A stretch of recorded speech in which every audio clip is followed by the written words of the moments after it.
우리 이 시간에 오신 여러분들 위해 하나님의 큰 은혜가 넘치기를 주님의 이름으로 축원합니다. 젊은 날 아픔을 철학하다, 이런 제목의 책이 있습니다. 프레드릭 르누아르라고 하는 프랑스 사람이 지었습니다. 이분은 작가이기도 하고 철학가이기도 하고 종교 사학자이기도 합니다.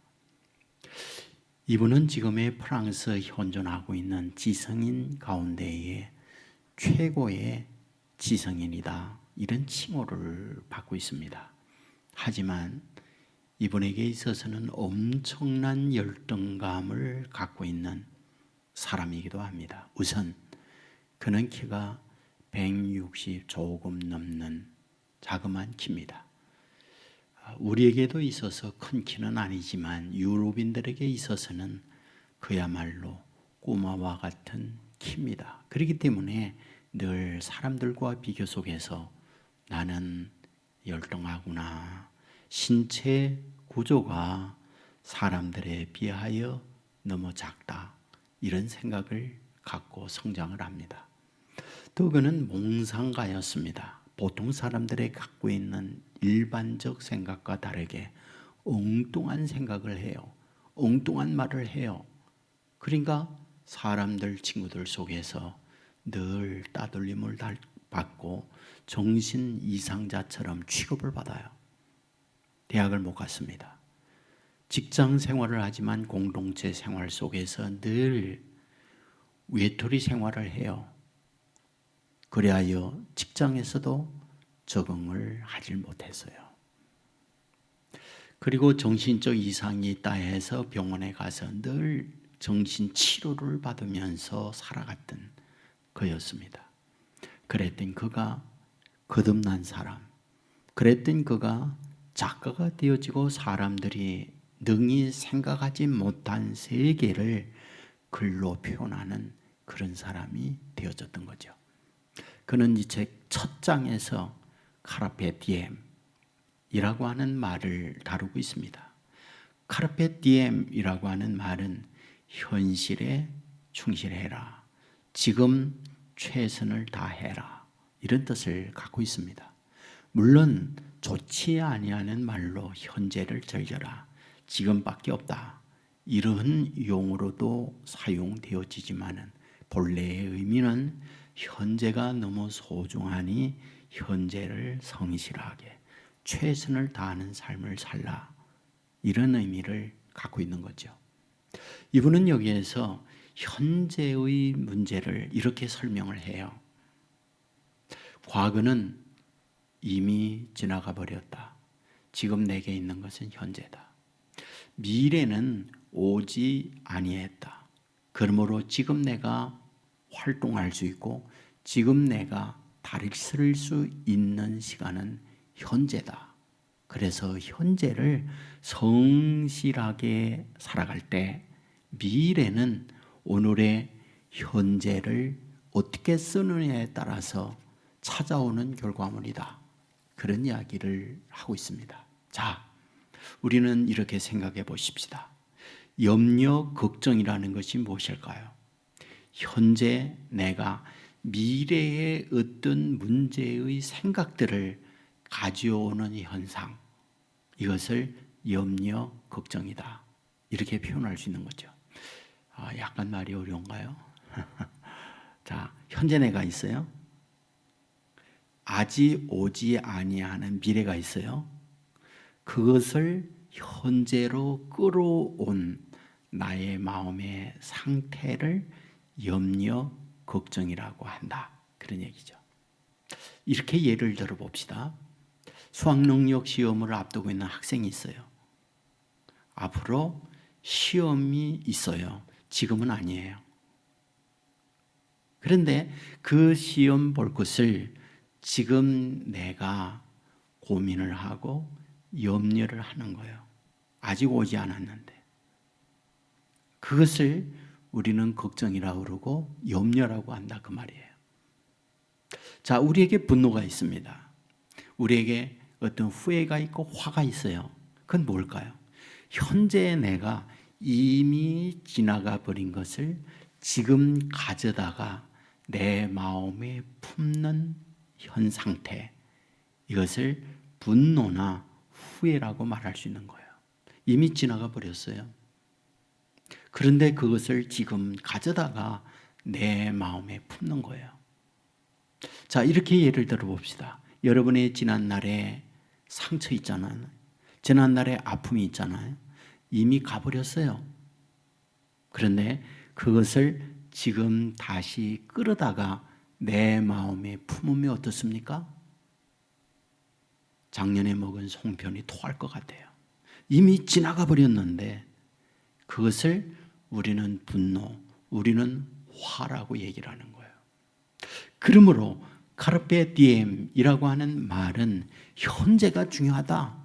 오늘 주어져 있는 현실에 최선을 다해야 된다. 이 부분을 말하고 있는 거예요. 오늘 본문은 우리에게 뭘 말해주고 있는 걸까요? 바로 이 부분을 본문이 우리에게 가르쳐 줘요. 본문의 배경을 보면 예수님께서 십자가를 지시기 위하여 예루살렘으로 올라갑니다. 그때 갈릴리에서 유다로 갈 때 통과하는 곳이 있었죠. 사마리아였어요. 그런데 성경을 보면 예수님과 제자들이 예루살렘으로 가기 위하여 사마리아 성을 통과할 때 그곳에 살고 있는 사람들이 어떠하다? 영접지 아니했다. 대접하지 아니했다라고 기록해요. 여러분 기분이 좋을까요? 기분 나쁘죠. 그러자 요한, 야고보가 그 같은 사마리아 사람들을 보면서 예수님께 말씀하죠. 주님, 하늘에서 불 내려서 저 못된 것들 벌을 내립시다 라고 말을 해요. 이 말을 들었던 예수님께서 야고보, 요한을 뭐라고? 책망을 하죠. 그러면 안 된다. 그리고는 다른 마을로 옮겨갑니다. 다른 마을로 옮겨갔을 때에 어떤 일? 3명의 사람을 만나게 됩니다. 첫 번째 사람, 예수님을 보면서 뭐라고요? 나 주님을 따르겠습니다 라고 얘기해요. 이 말을 들었던 예수님께서 그에게 하는 말 뭐라고 그래요? 여우도 굴이 있고 공중에 나는 새도 집이 있지만 인자는 머리 둘 곳이 없다. 그 말을 해요. 무슨 말일까요? 그가 예수님을 따르고자 하는 이유, 예수님을 따름으로 자기에게 인간적 이익이 있다. 뭔가 예수님을 통하여 얻어낼 것이 있다. 이런 생각을 갖고 따르려고 했던 거죠. 그때 예수님은 그에게 이야기해요. 나 홈리서야. 나 집 없어. 그 얘기를 하는 거예요. 공중에 나는 새, 거우도 여우, 자기의 집이 있어요. 그러나 인자는 머리 둘 곳이 없어. 나를 따른다고 해서 내가 원하는 육체적 이익을 얻을 수 있는 게 아무것도 없어 라고 얘기해요. 두 번째 사람을 만납니다. 그때 예수님께서 말을 해요. 너 나 따르라. 그렇게 얘기합니다. 그러자 이 사람이 예수님께 하는 말, 나로 먼저 아버지를 장사 지내고 따르겠습니다. 그런 얘기를 합니다. 그때에 예수님께서 그에게 하는 말, 무슨 말이에요? 죽은 자들은 죽은 자들로 장사하게 하고 너는 지금 하나님 나라의 말씀을 전하는 일을 해라. 그 얘기를 합니다. 그 다음에 세 번째 사람을 만나게 되잖아요. 그때에 이 세 번째 사람이 예수님께 뭐라고 그러죠? 나로 먼저 우리의 가족들과 작별 인사를 하고 주님을 따르게 해주십시오. 그 얘기를 합니다. 이 말을 들었던 예수님께서 이렇게 말하죠. 손에 쟁기를 잡은 자는 뒤를 돌아봐서는 안 돼. 지금 너는 나를 따라야 돼. 라고 하는 말씀을 하는 거예요. 저는 오늘 여러분에게 이 세 번째 사람에게 예수님께서 하셨던 그 말씀을 중심적으로 드리고 싶어요. 손에 쟁기를 잡은 자 뒤를 돌아보면 안 된다. 그 말씀이요. 여러분 이 말씀의 핵심이 뭘까요? 시제성을 얘기하려고 해요. 시제성, 현재성이요. 손에 쟁기 잡고 있습니다. 지금 뭐하고 있다? 밭갈이 하고 있다. 그 말이죠. 농사하는 농부예요. 지금 밭갈이 하고 있어요. 쟁기를 잡았습니다. 여러분, 쟁기 잡은 자 뒤를 돌아보면 안 된다. 그 얘기를 하고 있는 거거든요. 저는 농사꾼의 아들이에요. 어릴 때부터 농사를 지었어요. 어릴 때부터 쟁기질을 했어요. 여러분, 쟁기질 그냥 아무나 막 하는 줄 아세요? 요령이 있어요. 쟁기 손을 잡았죠? 앞으로 당기면 밭가리가 어떻게 되는지 알아세요? 얇게 갈립니다. 쟁기 잡은 거 있죠? 앞으로 쑥 밀죠? 그러면 아주 깊게 갈립니다. 이 쟁기를 왼쪽으로 이렇게 뉘우잖아요. 그러면 밭가리 하는 폭이 아주 넓어져요. 그리고 쟁기를 오른쪽으로 이렇게 하지요. 그러면 얇게 갈립니다. 여러분, 아무나 쟁기질 하는 거 아니에요. 쟁기질도 기술이 있어야 돼요. 무슨 얘기입니까? 내가 지금 쟁기질을 하고 있다고 그러면 쟁기에 카르페 디엠, 거기에 현재 충실해야 밭갈이 제대로 된다. 그리하여 씨를 뿌리고 농사할 수 있는 것이 아니냐. 이 부분을 우리에게 말씀해 주고 있다고요. 그러면 무엇이다? 쟁기를 잡고 뒤를 돌아보지 마라. 이 부분에 대하여는 성경의 여러 곳에서 말씀해 주고 있지 않습니까? 여러분, 누가복음 17장에 보면 예수님께서 종말에 대한 말씀을 합니다. 종말, 노아의 때와 같이 시집가고 장가간다. 마지막 인자의 임함도 그러하다라고 하면서 어떤 말씀을 해요? 밭에 있는 자 뒤를 돌아보지 마라. 그리고 하는 말, 롯의 처를 생각하라. 그 말씀을 하고 있다고요. 여러분, 롯의 처 누구예요? 예? 누구예요? 롯의 아내잖아요. 그랬던 그가 뒤를 돌아봅니다. 창세기 19장에 보면 소돔 고모라를 하나님이 유황불로 심판을 내리고 있을 때에 그곳에서 탈출하여 도망을 가던 롯의 아내가 뒤를 돌아보다가 소금기둥이 되잖아요. 그렇다면 무엇을 얘기합니까? 내 많은 재산, 내 지난날에 화려하게 살던 지난날 과거를 돌아보는 순간 소금기둥이 되어졌으니 뭐하다?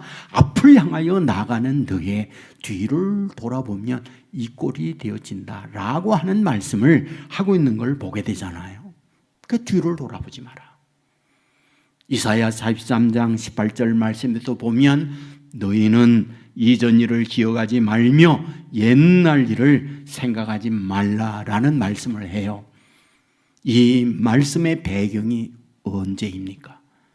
이사야가 유다인들을 향하여 주시는 말씀이에요. 유다인들의 상황이 어떠한가요? 바벨론의 포로가 되어 70년 동안 고통과 어려움을 겪습니다. 그랬던 그들에게 하나님께서 이사야를 통하여 희망의 말씀을 하고 있죠. 희망의 말씀이 무엇입니까? 너희들 지금 고통을 겪는다. 포로된 상태에 있다. 그러나 너희들이 누구냐?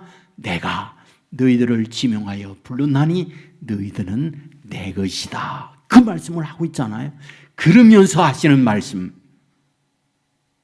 내가 사람을 너희들에게 보내겠다. 그리고 그가 너희들을 배를 태워서 포로된 바빌론의 상태에서 구출해내겠다. 그 말씀을 이사야 43장에서 해요. 그리고 난 이후 주시는 말씀, 너희는 이전 일을 생각하지 마라. 옛날 일을 기억하지 말라. 그 말씀을 하고 있어요. 그렇다면 여기서 말씀하고 있는 지난날 생각지 말고 옛날 일을 생각하지 말라는 그 의미 무엇인가요? 지난날의 너희들의 아픔, 지난날의 너희들의 슬픔, 과거를 붙들고 현재를 생각하지 마라. 그 말씀을 하고 있는 거잖아요. 성경은 여러 곳에서 이 부분을 분명히 말합니다. 고린도후서 5장 17절, 이전 것은 지나갔으니 보라 새 것이 되었도다. 굉장히 중요한 말씀이잖아요. 여러분, 주님께서는 우리의 과거를 묻지 않아요. 지난날 우리의 허물, 지난날 수치스러운 과거 묻지 않습니다. 현재를 중요시 여기고 있는 거예요.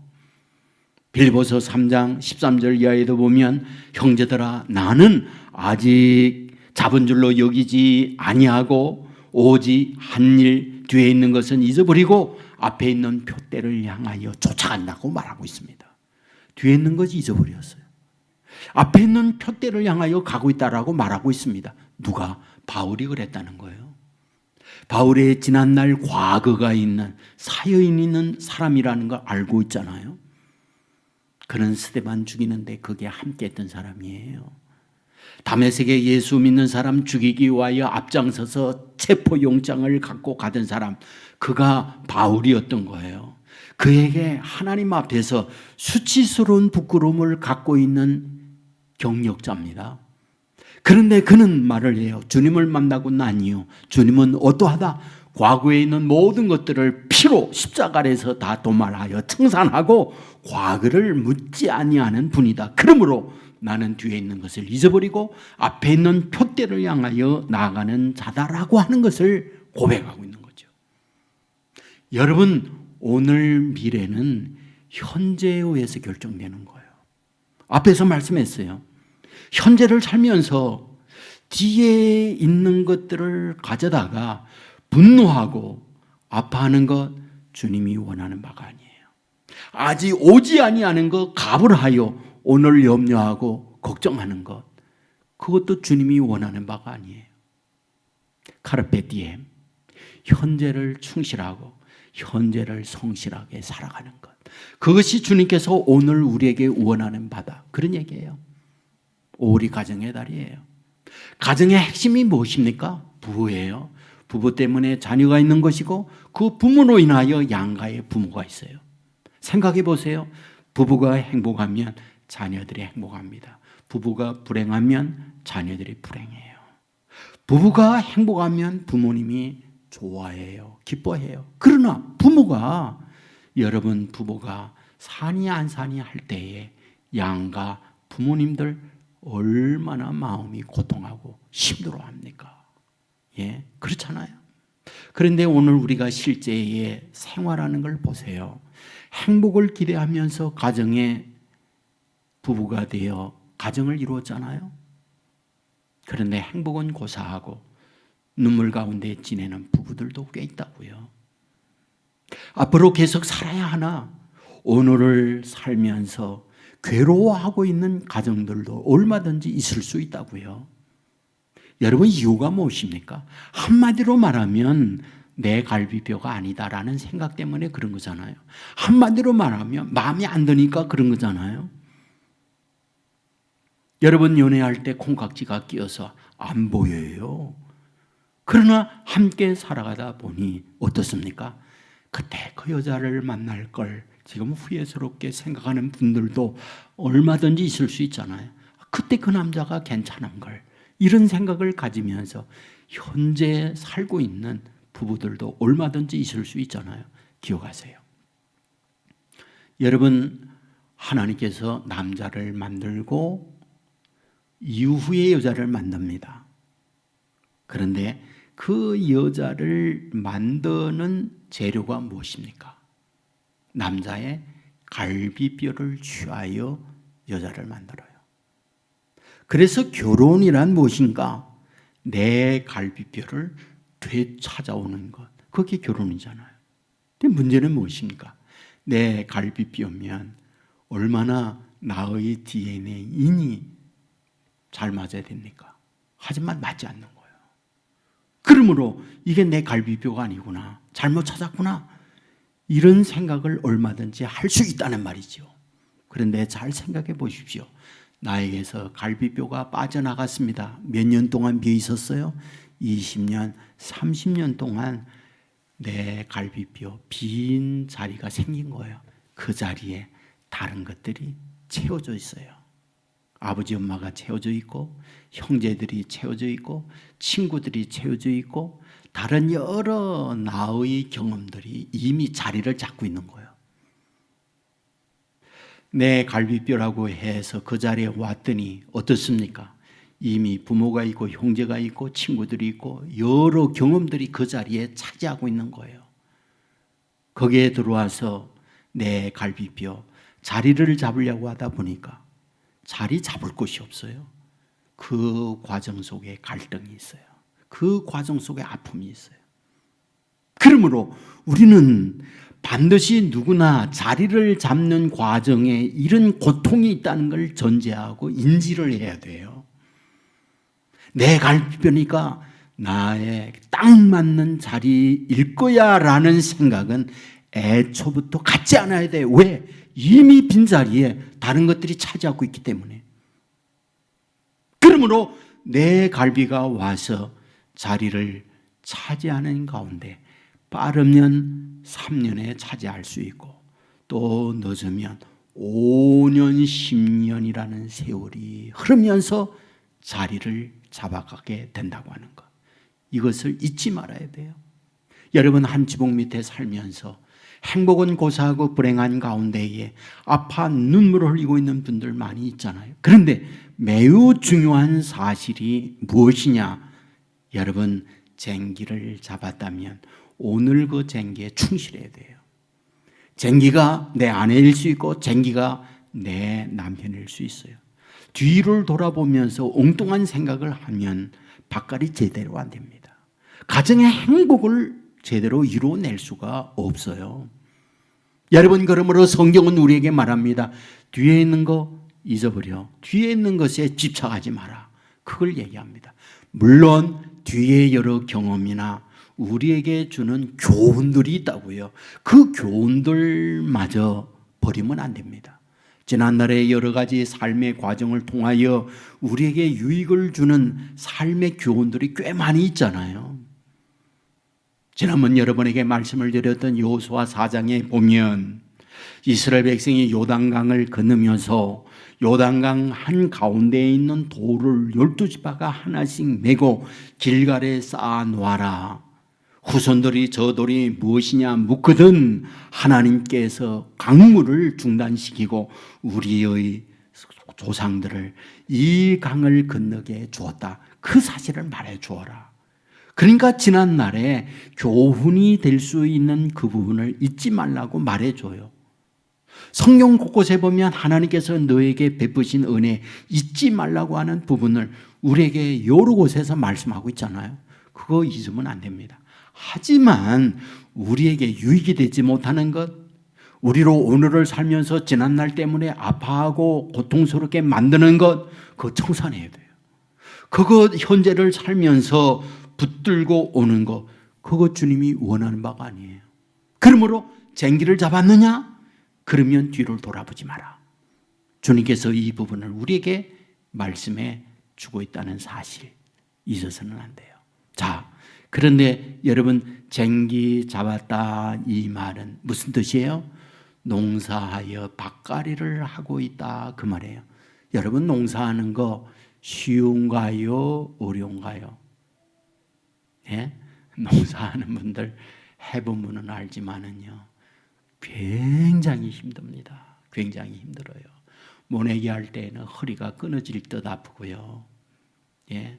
우리 가까이 있는 이 목사님 사모님이 은퇴를 하시고 저 시골에서 이제 농사를 하고 있는데 그 사모님께서 농사하고 난 이후에 농사한 고구마도 주고 이렇게 말해요.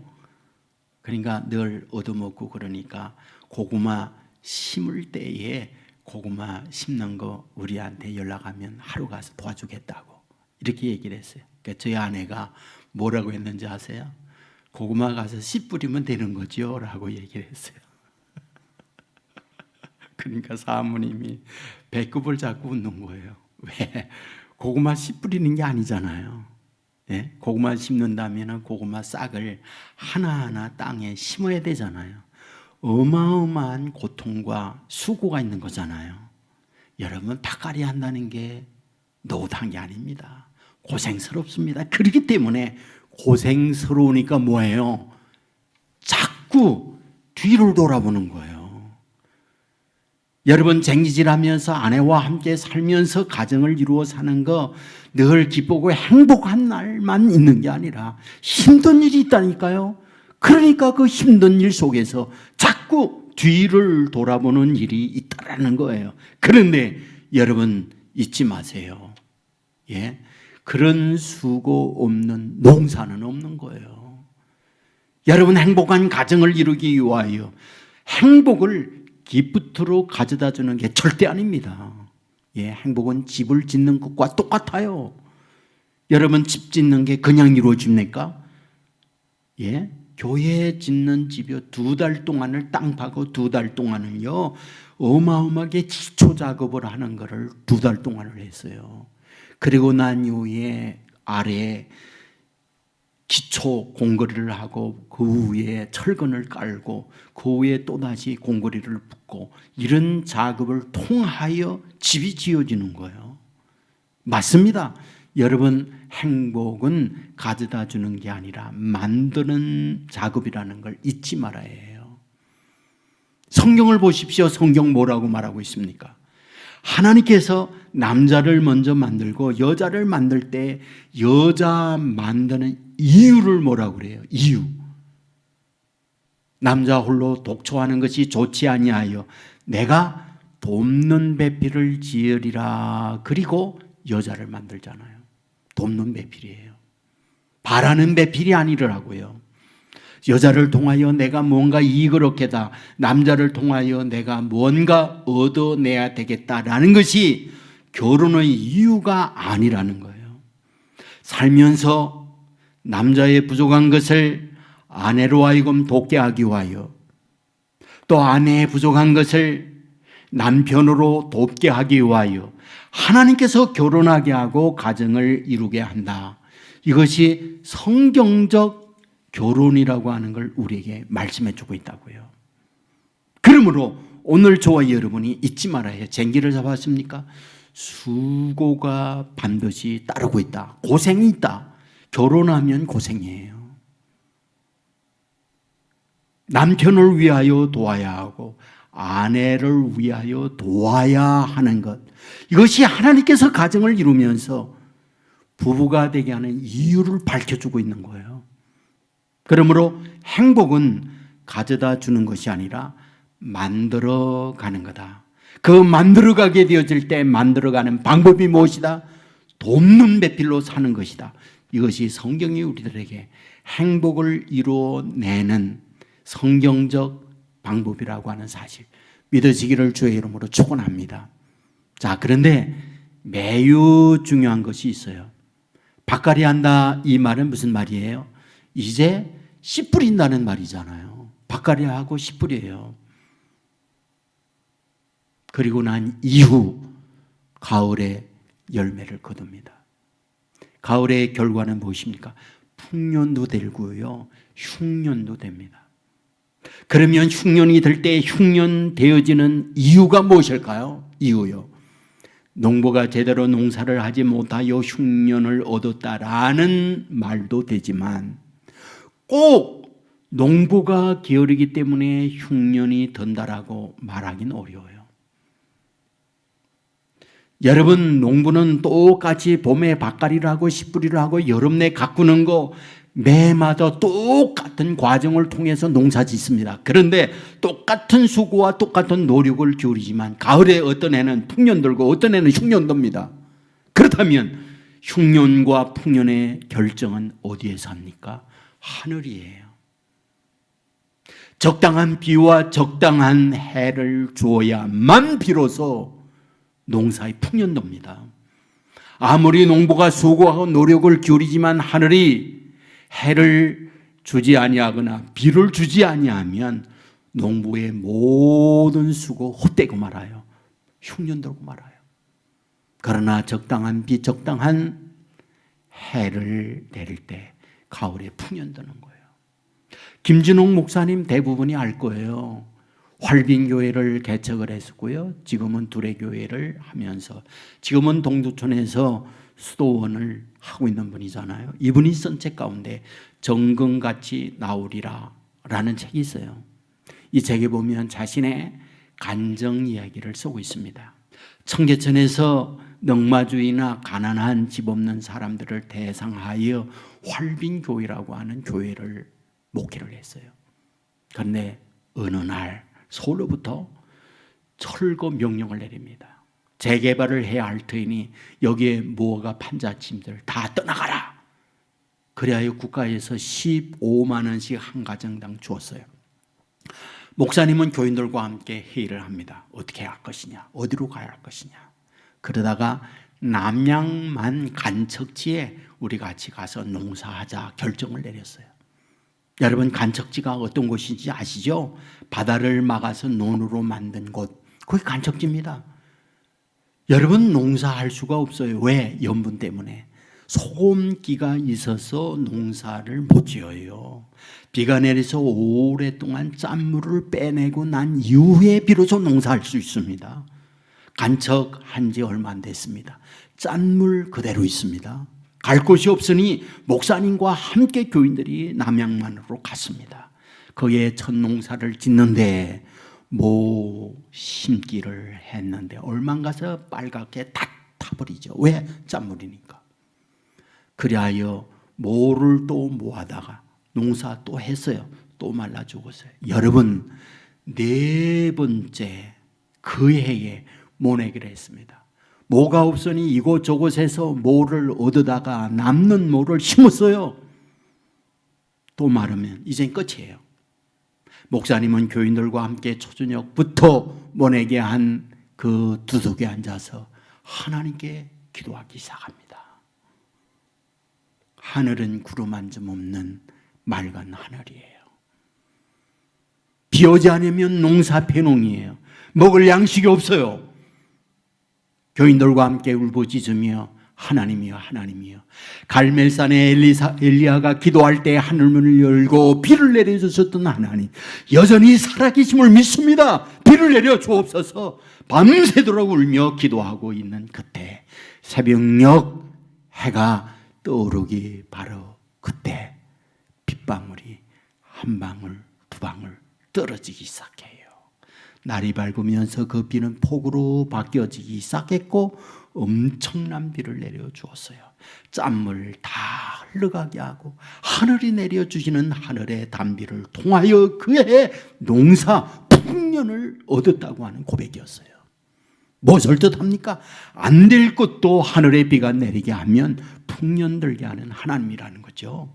여러분, 우리의 가정도 마찬가지입니다. 저와 여러분이 우리의 가정에서 살면서 모두가 우리의 꿈꾸고 있는 가정에 대한 생각이 있다고요? 행복이요. 우리는 쟁기를 잡고 열심히 카르페 디엠, 현재 아내를 위하여, 남편을 위하여, 자녀를 위하여 성실한 삶을 살아야 해요. 그런데 매우 중요한 사실이 무엇입니까? 하나님께서 복을 주어야 해요. 가정에 하나님의 건강을 줘야 해요. 가정의 자녀들, 하나님의 아이들의 미래를 이끌어 가야 해요. 가정에 여러분의 직장, 하나님이 복을 주어야 여러분의 경제적 안정 속에서 살아갈 수가 있어요. 여러분, 그러므로 오늘 저와 여러분이 쟁기를 잡고 최선을 다함과 동시에 하나님이 우리의 가정에 복을 내려 줘야 한다라는 사실이에요. 그렇다면 하나님께서 어떤 가정에 하나님의 복을 내려 주실까라는 거예요. 쟁기를 잡은 자 뒤를 돌아보면 안 된다는 거예요. 오늘 나의 아내에 대하여, 오늘 내 남편에 대하여 감사한 마음으로 최선을 다하며 쟁기질을 하며 앞을 향하여 가게 되어질 때 앞날은 하나님이 책임져 준다. 이것을 우리에게 말씀해 주고 있는 게 아니겠습니까? 저는 여러분에게 부탁을 드리고 싶어요. 오늘 저와 여러분이 가정을 이루어 살 때 불행을 목적하고 결혼한 사람 아무도 없잖아요. 행복이에요. 행복은 그냥 오지 않아요. 카르페 디엠, 현재에 성실하게 쟁기를 잡고 내 아내에 대하여, 내 남편에 대하여 최선을 다하며 가게 될 때 하나님은 하늘 문을 여시고 적당한 비와 적당한 해를 주어서 가을에 풍년들도 만들어 주신다. 이 사실을 믿으시기를 주의 이름으로 축원합니다. 쟁기를 잡은 거 쉽질 않아요. 농사하기 때문에 어렵습니다. 부부가 살아가는 거 그리 노단 문제 아니에요. 서로 다른 배경, 서로 다른 배경, 서로 다른 가정에서 서로 다른 생각으로 와요. 굉장히 힘들어요. 내 갈비가 아닌가 보다 의심이 많아요. 그러나 5년, 10년이 가면서 자리를 잡아가고 이제야 내 갈비뼈, 내 자리에 자리 잡았구나. 이런 고백을 할 수가 있어요. 그러므로 사랑하는 성도 여러분, 오늘 가정의 달을 맞이하면서 우리의 가정 중심인 부부가 지금까지 어찌 살아왔든 과거를 묻지 말고 현재 쟁기를 잡고 뒤를 돌아보지 말며 오늘의 최선을 다하는 삶을 통하여 미래의 가정의 풍년을 이루어내는 저와 여러분의 삶이 되기를 주님의 이름으로 축원합니다. 우리 모두 자리에서 일어나겠습니다.